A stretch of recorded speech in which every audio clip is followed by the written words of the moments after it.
Jeffrey Dahmer, Ted Bundy, John Wayne Gacy, Dennis Rader, and Gary Ridgway. The list goes on. These are the names that instantly come to mind when you hear the term serial killer. Maybe it's because exploring that question might cast the country in a negative light. Or maybe it's simply something we no longer question because it happens so often. Beyond their personal psychologies and methods, it's difficult to ignore the glaring fact that all of them came from the same country, the United States. They've been studied, documented, dramatized, and dissected in thousands of movies, series, podcasts, and documentaries, yet very few of those ever ask the most obvious question: why are they all from America? Most Western societies, including the US, are individualistic, which doesn't mean something bad. It just means individuals are encouraged to pursue their own goals, build their careers, and achieve success independently. In contrast, countries like Japan follow a collectivist model, where the success of one family member reflects on the whole family, and personal desires often come second to familial duties, but is both rare and illegal in many other countries. If you're unable to get a job, pursue higher education, or find any way to increase your social standing. Your sense of self-worth can disintegrate rapidly, especially in a culture that ties personal value to productivity and income. As I explained in my previous video, there are several psychological and environmental factors that shape the mind of a serial killer, including chronic stress, the crushing weight of failure, and a sense of separation from society. It's not rejection, but detachment, like watching an ant colony from above. For someone who is already mentally disturbed, each passing day without recognition or success feels like another nail in their coffin. The American media industry is one of the largest and most powerful in the world, and in its competitive race for ratings and attention, the surest way to win is to shock the audience. At best, people might joke that someone parties too hard, and at worst, they'll praise them for being able to hold their liquor, while the reality of addiction is dismissed until it becomes undeniable. You can see this everywhere in my own videos and across thousands of YouTube channels, where a murderer isn't called a man who killed his mother, but a monster, a madman, or the Milwaukee Cannibal. Watching true crime documentaries doesn't create serial killers, but the consequences of media sensationalism are far more dangerous when seen from the point of view of a potential killer. But because they're simply not available yet in the US, they are accessible and often promoted under the guise of medical treatment. And it doesn't stop at illegal drugs, because the influence of pharmaceutical companies makes it common for people to be prescribed powerful, habit-forming medications like opioids for even minor pain, and when they seek help, they're often met with mockery or apathy. They grow up understanding that the media is ready to reward their cruelty with fame, and to someone who feels unseen and unimportant, that is intoxicating. Even today, the ideal family is often portrayed as a man and woman who have only been with each other, despite everyone knowing that's far from reality. The United States has the world's strongest military, and it has used that strength to build its global position, which is viewed by many as heroic.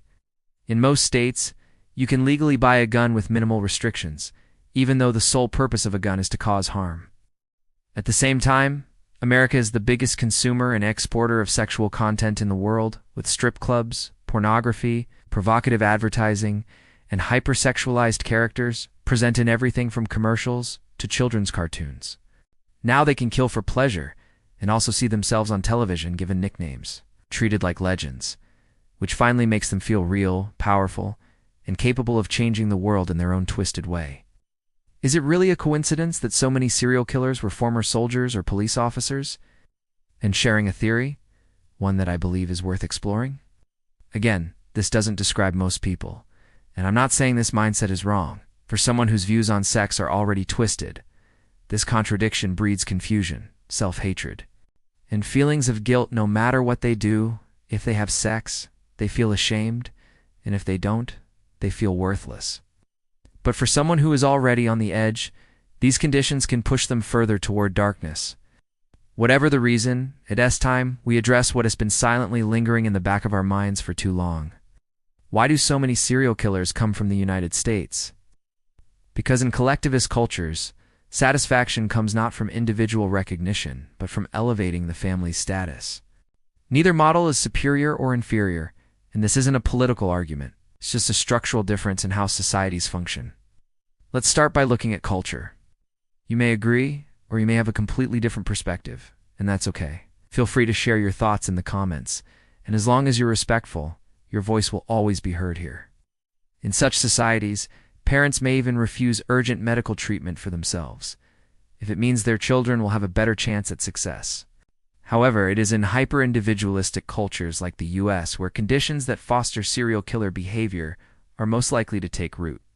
In the US, the pressure to succeed begins early and can be so intense that some children are kicked out of their homes for not meeting expectations, which might not shock Americans in America.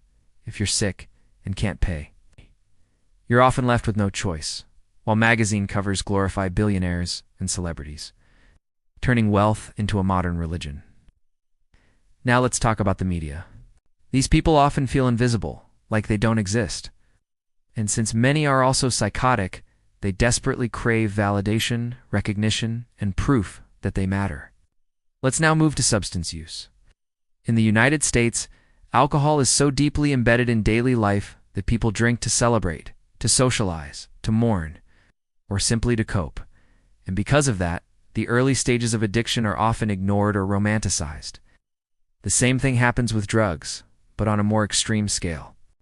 America is a paradise for drug dealers, because no matter what substance you can think of, someone is selling it, and more importantly, someone is buying it. In many countries, drugs like meth, fentanyl, or bath salts are almost impossible to find. Not because they're expensive now. Let's confront two of the biggest contradictions in American culture, which I believe are deeply linked to the psychology of serial killers: sex and violence. Throughout most of American history, sex has been viewed through a conservative and often religious lens. Something sinful, dirty, and shameful, especially outside of marriage. So children grow up being taught that sex is filthy, only to enter a world where they're encouraged to consume it constantly. Now let's talk about violence. Murder is considered the ultimate crime, unforgivable, horrific, and evil, but at the same time, violence is glorified as power, patriotism, and duty. Killing is forbidden, yet celebrated in war. You're told never to harm another human being, yet praised if you join the army and do just that on foreign soil. They want to kill, and the military or law enforcement provides a socially acceptable, even admirable way to do it. Of course, most people in the military and police are not serial killers, but the connection is strong enough to raise serious questions. As a non-American, I want to clarify that I'm not criticizing or judging another culture.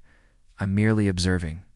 To sum it all up, America is a country that fosters immense social pressure to succeed, often isolates those who fall behind, sensationalizes violence through media, offers easy access to substances that alter the mind, and contains deep cultural contradictions surrounding sex and violence. When you take a psychologically disturbed person and place them into such an environment, you create the ideal recipe for serial killer behavior. Thankfully, these factors aren't as dominant today as they were in the 1970s through the 1990s, which coincidentally is when the highest number of serial killers were active. That, of course, leads to a new question. Why was that particular time period so saturated with serial killers? That's the topic of my next video. As always, this is just my opinion. And again, none of this was intended as criticism or disrespect. I admire the United States and even dream of living there someday. This is simply a conversation. Thank you for watching, and stay safe. Much love.